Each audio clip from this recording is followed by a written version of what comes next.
ॐ ॐ कूजन्तं राम रामेति मधुरं मधुराक्षरम् आरुह्य कविताशाखां वन्दे वाल्मीकिकोकिलम्।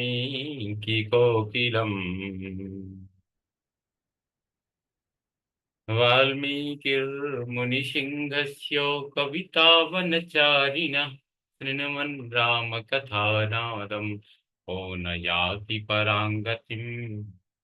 यः पिबन् सततं रामचरितामृतसागरम् अतृप्तस्तं मुनिं वन्दे प्राचेतसमकल्मषम्।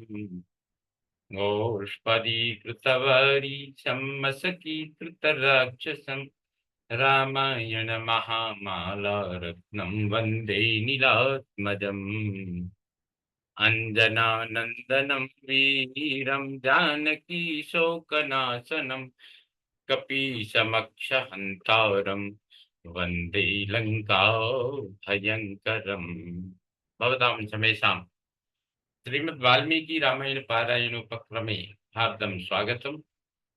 इदानीं बालकाण्डस्य सप्तपञ्चाशत् सर्गः आरभ्यते। इस सर्ग में विश्वामित्र की तपस्या, राजा त्रिशंकु का अपना यज्ञ कराने के लिए पहले वशिष्ठ जी से प्रार्थना करना और उनके इनकार कर देने पर उन्हीं के पुत्रों की शरण में जाना, यह सब वर्णन वर्णित है।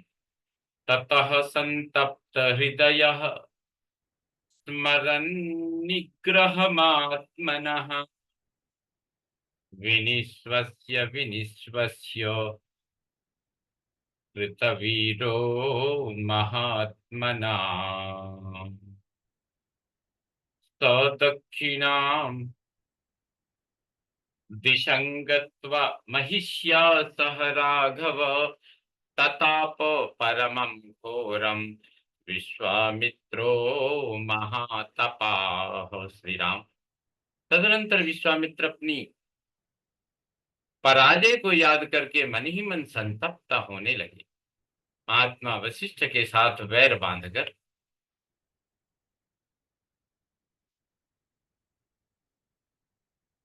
महातपस्वी विश्वामित्र बारंबार लंबी सांस खींचते हुए अपनी रानी के साथ दक्षिण दिशा में जाकर अत्यंत उत्कृष्ट एवं भयंकर तपस्या करने लगे।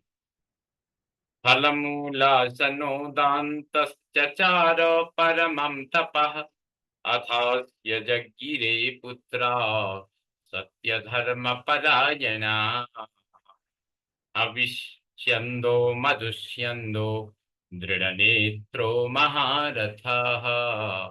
वहां मन और इंद्रियों को वश में करके वे फल मूल का आहार करते तथा उत्तम तपस्या में लगे रहते थे। वहीं उनके हविष्यंद, मधुष्यंद, दृढ़ नेत्र और महारथ नामक 4 पुत्र उत्पन्न हुए, जो सत्य और धर्म में तत्पर रहने वाले थे। पूर्णे वर्ष सहस्रे तु ब्रह्मालोक पितामह अग्रवी अब्रवीन् मधुरं वाक्यम् अब्रवीन् मधुरं वाक्यम् विश्वामित्रं तपोधनम् जिता राजर्षि लोकास्ते तपसा कुशिकात्मज अनेन तपसा त्वं हि राजर्षिरिति विग्रहे राजर्षिरिति विद्महे। 1000 वर्ष पूरे हो जाने पर लोक पितामह ब्रह्मा जी ने तपस्या के धनी विश्वामित्र को दर्शन देकर मधुर वाणी में कहा, कुशिक नंदन, तुमने तपस्या के द्वारा राजर्षियों के लोकों पर विजय पाई है। इस तपस्या के प्रभाव से हम तुम्हें सच्चा राजर्षि समझते हैं। एवं उक्त्वा महातेजा जगाम सह दैवतैः त्रिविष्टपं ब्रह्मलोकं लोकानां परमेश्वरः। यह कहकर संपूर्ण लोकों के स्वामी ब्रह्मा जी देवताओं के साथ स्वर्गलोक होते हुए ब्रह्मलोक को चले गए। विश्वामित्रोऽपि तच्छ्रुत्वा रिया किञ्चिदवाङ्मुखः दुःखेन महताविष्टः समन्युरिदमब्रवीत्। तपश्च सुमहत्तप्तं राजर्षिरिति मां विदुः देवासर्षिगणा सर्वे नास्ति मन्ये तपः फलम्। उनकी बात सुनकर विश्वामित्र का मुख लज्जा से कुछ झुक गया। वे बड़े दुख से व्यथित हो दीनता पूर्वक मन ही मन यूं कहने लगे, अहो, मैंने इतना बड़ा तप किया तो भी ऋषियों सहित संपूर्ण देवता मुझे राजर्षि ही समझते हैं। मालूम होता है इस तपस्या का कोई फल नहीं हुआ।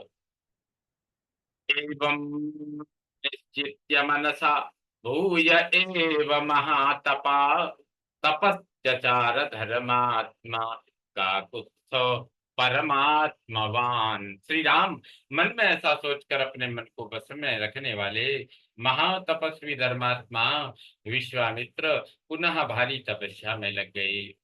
एतस्मिन्नेव काले तु सत्यवादी जितेन्द्रियः त्रिशंकुरिति विख्यात इक्ष्वाकुकुलवर्धनः।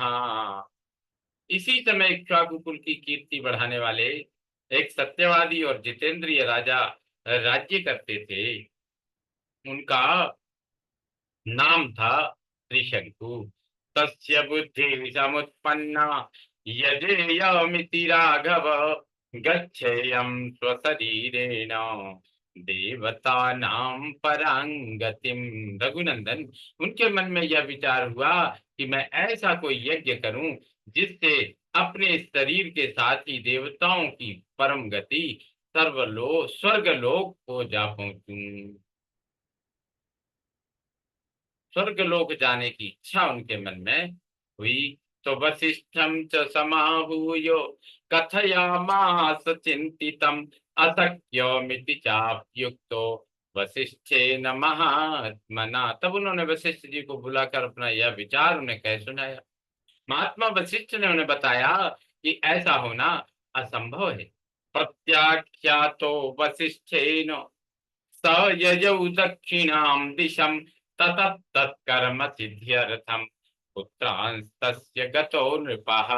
जब वशिष्ठ ने उन्हें कोरा उत्तर दे दिया तब वे राजा उस कर्म की सिद्धि के लिए दक्षिण दिशा में उन्हीं के पुत्रों के पास चले गए।